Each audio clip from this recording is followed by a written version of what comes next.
Baiklah pemirsa yang dirahmati oleh Allah, Ibunda dan Ayanda yang berada di studio, kita akan melanjutkan kajian tema kita tadi yang sudah diantarkan oleh Prof kita. Tadi ada kata kunci yang sangat indah beliau antarkan dengan kata-kata pauzun, Prof ya. Sebuah keberuntungan, kebahagiaan, kemenangan yang berkesinambungan. Oleh karena itu kita persilakan kepada Prof. Ini kira-kira mungkin detailnya seperti apa nih Prof? Keberuntungan, kesuksesan itu Prof. Silakan. Ya, kita lihat di dalam Al-Quran itu antara lain ya, di surah Al-Mu'minun ayat 1 itu. Qad aflahal mu'minun. Oh, Masya Allah. Qad aflahal mu'minun. Sungguh. Itu dengan kata-kata past tense. Telah ya. Aflahal mu'minun. Telah sukseslah orang-orang beriman itu. Telah sukses. Padahal belum tentu. Ya, si A belum. Tapi digunakan dengan past tense, fi'il madhi. Ya. Dan sebelumnya dengan kata qad. Qad itu kan ada berapa artinya? Antara lain satu ditahqiq. Ditahqiq itu memastikan. Maka dikatakan sungguh, nah, kan? Sesungguhnya, sungguh-sungguh. Itu qad ditahqiq. Nah. Lalu ditambah dengan bentuk past tense, fi'il madhi. Menyatakan bahwa jangan ragulah, jangan ragulah. Sungguh Allah akan memberikan kesempatan untuk orang beriman itu mendapatkan kebahagiaan, kesuksesan, keberjayaan yang berkelanjutan itu. Dengan kata-kata itu. Jadi tidak usah ragu. Akan ada kesempatan itu. Bisa. Nah, bisa. Dan memang seharusnya bisa. Seharusnya bisa. Tentu ada anak tangga sampai ke situ. Ada anak tangga sampai ke situ. Iya, ada proses. Sesungguhnya beruntunglah orang-orang yang beriman. Bagaimana anak tangganya? Yang pertama ya beriman itu. Iman itu dulu. Iman itu dulu. Lalu jaga salat. Jaga salat. Salat tidak hanya dijaga, tapi khusyuk. Katanya kan, walladzina hum ala salawatihim yuhafizun. Mereka yang muflih tadi, yang akan sukses tadi, memelihara, menjaga salatnya. Jangan sekali salat, sekali tidak, 2 kali salat, 3 kali tidak. Bahasa kami dusun itu tupai kan? Kelapa itu kalau dibelobangi tupai Pak ya. Ini dibolongi, pindah ke sini dia kan.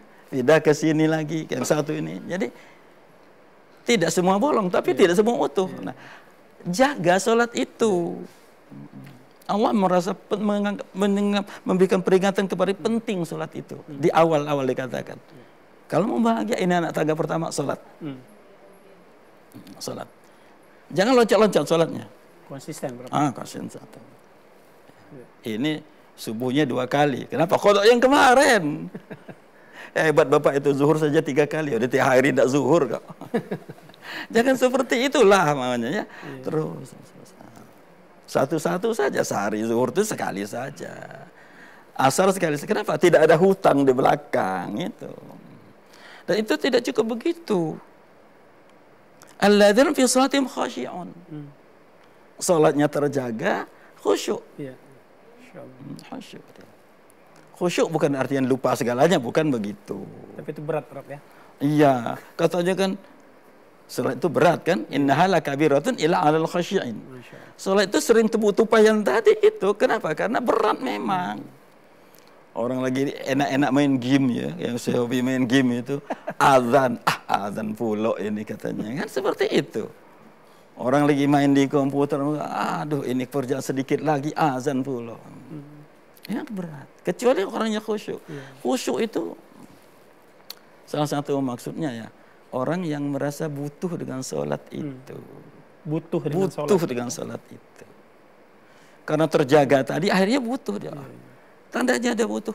Mau tidur malam itu, apa kurangnya hari ini kok enggak enak rasanya. Dipikir-pikir ternyata belum sholat Isya. Masya Allah. Ini yang bikin saya tidak enak hati ini ya. Belum sholat, ayo sholat dulu lah. Jadi sudah jadi bagian. Sudah bagian dari kehidupan, sudah merasuk dia. Yeah.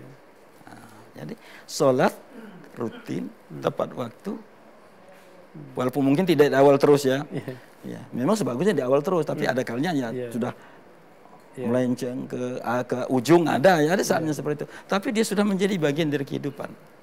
Dia merasa tidak cukup, tidak lengkap hari ini. Ada sesuatu yang hilang. Ada yang hilang rasanya. Dan bukan dibikin-bikin. Bukan dibikin-bikin. Memang mutumul dari sini karena keberlangsungan sholat itu tadi. Dia butuh akhirnya. Nah, itu orang akan bahagia. Kenapa? Di sholat itu banyak ibrah, banyak pelajaran dari gerakannya. Tidak usah dibaca, kita tidak usah ke bacaannya. Bagaimana orang duduk antara dua sujud? Kalau orang yang mengerti sholat yang bagus itu kan ujung jari ini tidak boleh melebihi lutut. Tidak boleh. Jangan dipegang lututnya begini, kan tidak boleh, harus begini. Gitu.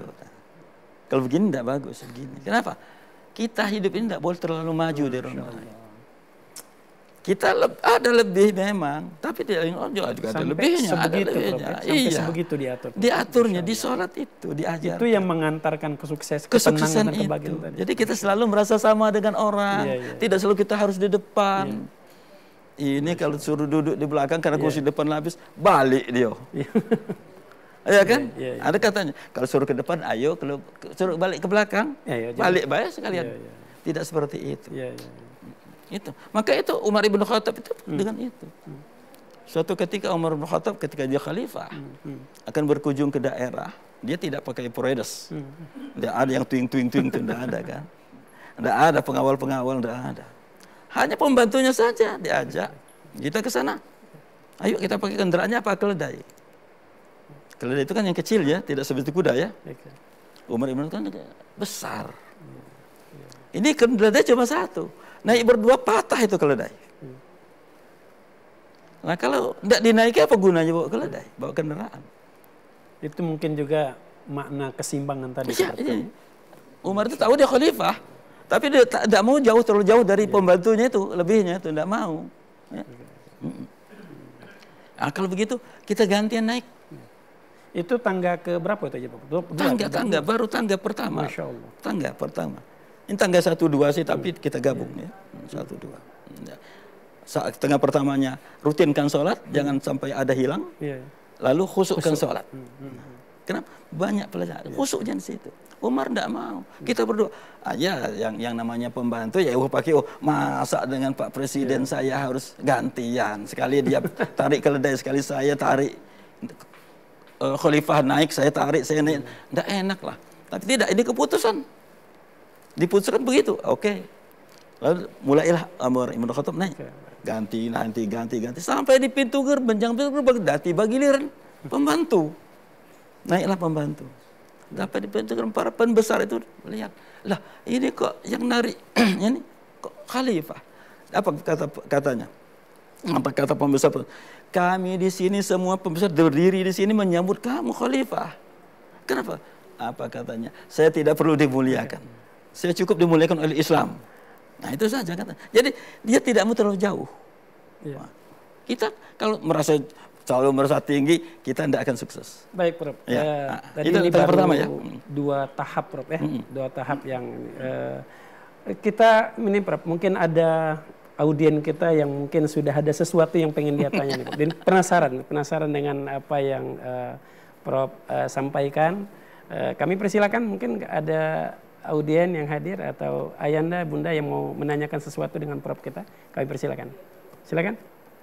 Assalamualaikum warahmatullahi wabarakatuh. Waalaikumsalam warahmatullahi wabarakatuh. Nama saya Hidayatullah dari Majelis Taklim Baitul Ulum FKIP Unsri. Ingin izin bertanya Pak Ustadz. Bicara masalah sukses dunia dan akhirat ini, kalau kita hidup ini kan namanya mempunyai suatu kebutuhan yang namanya kebutuhan untuk hidup di dunia. Sedangkan untuk kebutuhan akhirat ini belum nampak atau belum jelas. Tetapi ini adalah hakiki. Ini hakiki yang kita butuhkan, karena ini adalah untuk menyelamatkan kita di akhir hayat kita. Nah, untuk itu kami ingin bertanya bagaimana menselaraskan antara kebutuhan kehidupan dunia dan kehidupan akhirat ini demi tercapainya kesuksesan dunia dan akhirat. Terima kasih. Assalamualaikum warahmatullahi wabarakatuh. Waalaikumsalam warahmatullahi wabarakatuh. Nah ini Prof, jadi ada keseimbangan seperti apa nih Prof yang diajarkan Al-Quran, Islam. Silakan Prof. Tapi saya tangkap dari pertanyaannya tadi, Bapak, dia mengutapkan akhirat. Nah, tapi dunia ini juga kita butuh. Gimana sampai ke akhirat ke dunia ini compang-camping, nah gitu kan? Nah, gimana kita bisa sampai ke akhirat? Memang akhirat itu belum jelas. Kenapa? Karena iman kita yang belum. Iman kita belum begitu apa ya? Kalau iman kita sudah memadai, itu sudah jelas akhirat itu. Tidak ada yang tidak jelas, sudah jelas. Sudah diberitakan begitu detail lah ada kekurangan itu ya. Sebetulnya sudah jelas. Iman kita, kalau iman kita, ia akan mengatakan. Nah, bagaimana kita menggapainya? Sementara kita dunia juga punya kebutuhan. Betul. Ya. Tadi dibacanya di ayat tadi ya. Ada orang yang minta ya yang terbaik lah di dunia ini, tapi minta untuk akhirat, maka dia tidak dapat akhirat. Tapi kalau minta akhirat, nanti tidak akan dapat dunia. Jadi sekarang lihat dulu akhirat itu apa yang kita butuh untuk akhirat itu. Untuk mendapatkan akhirat itu apa? Kalau kita butuh A, kita cari harus ada A di dunia ini. Ya mau sholat, berarti kita butuh pakaian, butuh tempat yang nyaman untuk sholat itu, butuh suasana yang nyaman sholat itu. Nah, maka kita berharap itu, mendapatkan itu di dunia itu. Kenapa? Untuk kesempurnaan akhirat itu. Jadi jangan kita pokoknya dapat dululah dunia ini, nanti untuk akhirat ini kita pikirin. Jangan begitu. Mesti akhirat dulu, Prof, ya? Akhirat itu kita sudah ini yang harus saya ambil. Ini yang harus saya ambil. Apa? Saya mau berdampingan dengan Nabi itu kan. Pokoknya saya mau berdampingan dengan Rasulullah apapun yang terjadi. Mau dimanapun di akhir nanti, tapi saya berdampingan dengan Rasulullah, itulah yang saya cari. Jadi Prof, betul nggak harus diyakinkan bahwa kalau ada orang yang mendapatkan akhiratnya, berarti dia pasti dapat dunia, Prof? Pasti dapat dunia. Kenapa? Dia sudah, gambarnya sudah, anggap saja itu ya pertujuan kita. Akhir nanti saya mau dekat dengan Nabi. Lalu belajar bagaimana dekat dengan Nabi. Ada hadis Nabi begini. Nah, kan? Siapa yang memelihara anak yatim, mengurusin anak yatim, orang miskin, dia akan bersama saya di surga seperti ini, katanya kan. Kata Nabi kan begitu, begini, berdampingan. Masa surga Nabi kere? Tidak bakal lah kan. Pasti surga Nabi paling tinggi. Kita masuk surga. Baik. Jadi itu Bapak ya, sudah terjawab tadi pertanyaan. Kita akan terus gali dari beliau, dari Prof. Terus berikutnya apa Prof? Ini tingkatan yang akan harus dilalui ini Prof. Nah, lalu setelah dia sholat, menjaga sholatnya dan khusyuk sholatnya, zakat.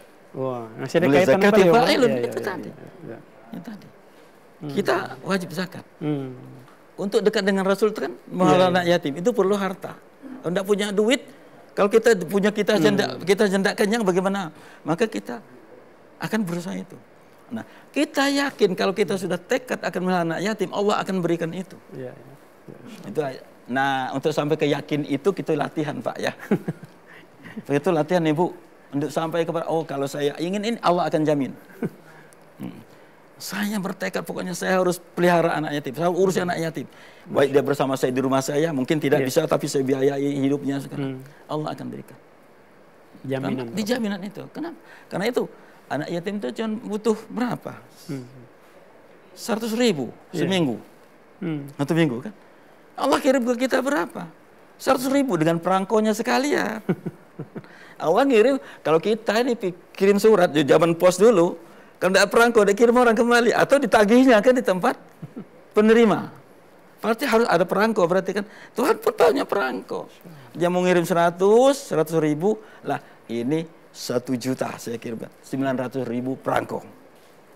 Prof, apalagi kalau dikaitkan dengan Ramadan, Prof ya, yang Prof bilang zakat, sodako.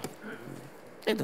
Maka di Ramadan ada keistimewaan kan, katanya berlipat-lipat, kebaikan berlipat-lipat. Maka Anda sampai orang mengatakan tidak mau berzakat kalau udah ada hari Ramadan kan, ditundanya dulu zakatnya sampai tidak begitu. Tapi ketika kita berinfak di Ramadan ini, kita akan mendapatkan lebih nilai lebih. Ya, jadi sebetulnya itu untuk kesenangan, kebahagiaan kita sendiri. Itulah kesuksesan itu. Kita bantu orang, lalu kita yang suksesnya ada di kita. Masya Allah. Yang anak yatim itu sukses ya sukses anak yatim loh. 100.000 cuma 100.000 satu minggu. Kita dapat 900. Apalagi doa mereka, Prof. Nah doa mereka, ya itu yang bikin 900 itu ya doa mereka itu. Ya Allah. Doa mereka itu. Jadi kalau kita sudah berpikir akhirat, dunia itu dapat. Dapat ya. Nah kita harus yakin itu, iman kita harus begitu. Kenapa? Katanya kan sebiji jadi setangkai. 7 tangkai ya. Jadi berapa? 100. Jadi 700. Jadi kalau Tuhan perangkauan 900 itu cuma 9 kali lipat, belum banyak itu. Belum banyak. Sekedar untuk ngangkut anak yatim. Sering karena bawa anak yatim. Sekali-sekali anak yatim juga perlu mobil enak ya. Gantilah mobil bapak ini biar dia ngabawa anak yatimnya enak juga. Digantinya Pak dari Suzuki aja ke apa namanya di atasnya kan, dari A ke atas itu kan.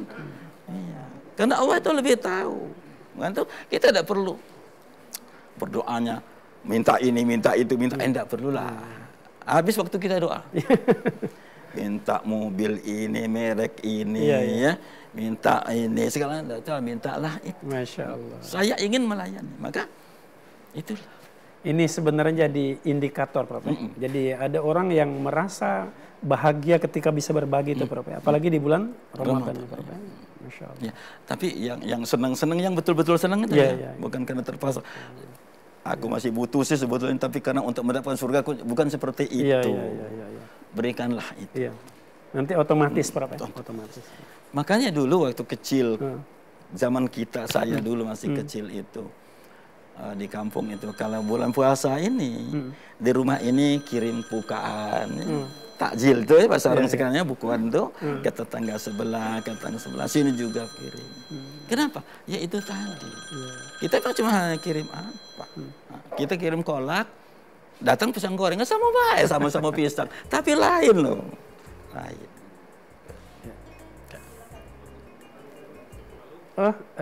Prof, ada yang nelpon, Prof? Oh, silakan.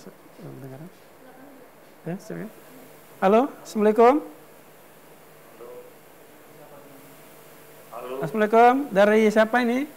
Di mana, Bapak? Waalaikumsalam warahmatullahi wabarakatuh. Bapak dari mana? Dari Usman, Pak Jo. Oh, dari mana? Ya, oke. Silakan, Pak. Mungkin ada yang mau ditanyakan? Assalamualaikum Ustaz. Waalaikumsalam warahmatullahi wabarakatuh, Bapak. Tolong dikasih pencerahan saya ini, Pak Ustaz. Yang iman katanya Pak Ustaz naik turun kadang iman ini. Iya. Saya kena stroke ini 5 tahun sudah, Pak. Belum bisa berjalan. Iya, Pak. Ya. Cuman aku nekat, aku nak puasa, Pak Ustaz. Aku alhamdulillah tahun kemarin puasa full dapat. Alhamdulillah. Ya. Nah ini saya nekat oleh saya sehat tahun kemarin tidak puasa. Nah ini saya kena stroke, sakit, nekat saya mau puasa, Pak Ustaz. Tolong minta doa, Pak Ustaz. Iya. Baik. Terima kasih, Pak Ustaz. Iya, Pak. Baik, Pak. Assalamualaikum warahmatullahi wabarakatuh. Waalaikumsalam warahmatullahi wabarakatuh. Yang jelas kami mendoakan semoga Ayanda diberikan Allah kesehatan lahir batin. Kita akan meminta kepada Prof, kepada Ustaz kita untuk pencerahan dalam hal ini. Silakan, Prof. Allahumma anta syafi la syafi'a illa syifa'uka syifaan la yughadiru saqama. Amin. Isyi akhana hadza ya Allah syifaan ya Allah. Mudah-mudahan Bapak diberikan kesembuhan, masih semangat yang ya, Prof, terbaik. ya? Insyaallah. Iya, Bapak memang diakui ya bahwa hidup ini begitulah. Ada naik, ada turun. Iman juga begitu. di dalam kalau tidak salah saya kitab Tijan Darori namanya ya. Tijan Darori itu kitab Usuluddin, kitab Tauhid. Saya dulu belajar di kelas 2 Ibtidaiyah dulu, Tijan Darori. Di situ katakan kan iman itu empat macam. Yazidu wa la yanqusu. Ada yanqusu wa la yazidu. La yazidu wa la yanqusu. Yazidu wa yanqusu. Ada yang bertambah terus, tidak pernah kurang imannya para malaikat, para nabi. Imannya berkurang itu tak ada bertambah, itulah imannya para setan iblis. Ya kan? Tapi ada yang mantap, la yazidu wa la yanqusu, imannya malaikat seperti itu. Tapi al-yazidu yanqusu, iman kita ini lagi di masjid imannya ya hebatnya begitu. Semangat. Tapi keluar masjid ambil sendal orang. Nah, kan dia begitu. Di masjid begini ke pasar juga berbeda, sudah berbeda. Nah, bagaimana menjaga iman itu? Yang pertama, zikir. Zikir itu zikir Allah dan zikir nikmat Allah. Nanti akan ada di situ. Zikirlah, ingatlah situ Allah dan ingat nikmat Allah. Jangan sampai kita ingat dengan Tuhan tapi tidak ingat dengan nikmatnya, tidak mengakui nikmatnya. Ini bapak kita lagi sedang sakit. Sebelum sakit ada sehatnya kan? Iya. Tapi di celah-celah sakit ini kita harapkan masih ada nikmat itu. Alhamdulillah. Dan itu harus diakui oleh bapak. Di celah-celah sakit ini akan datang juga nikmat itu. Nikmat akan datang. Itu. Jadi kita dengan ingat kepada Allah dan ingat kepada nikmatnya. Sehingga kita, oh ternyata aku ini selalu dinikmati Tuhan. Dikasih nikmat, dikasih Tuhan. Meskipun dalam sakit, bro. Dalam sakit ada ternyata. Ketika itu dia tidak peduli lagi dengan sakitnya. Sakitnya sudah tidak begitu mengganggu lagi. Karena dia tahunya dengan imannya, hanya nikmatnya yang dipikirkan. Nah kita ini kalau selalu memikirkan negatifnya, lupa positifnya, itu akan menjadi tambah lemah. Maka kita harus banyak negatifnya. Yang istilah wong itu ya, punya duit 10.000, hilang 100, yang ingat 100-nya. Yang hilang. Yang 9.900 itu enggak ingat.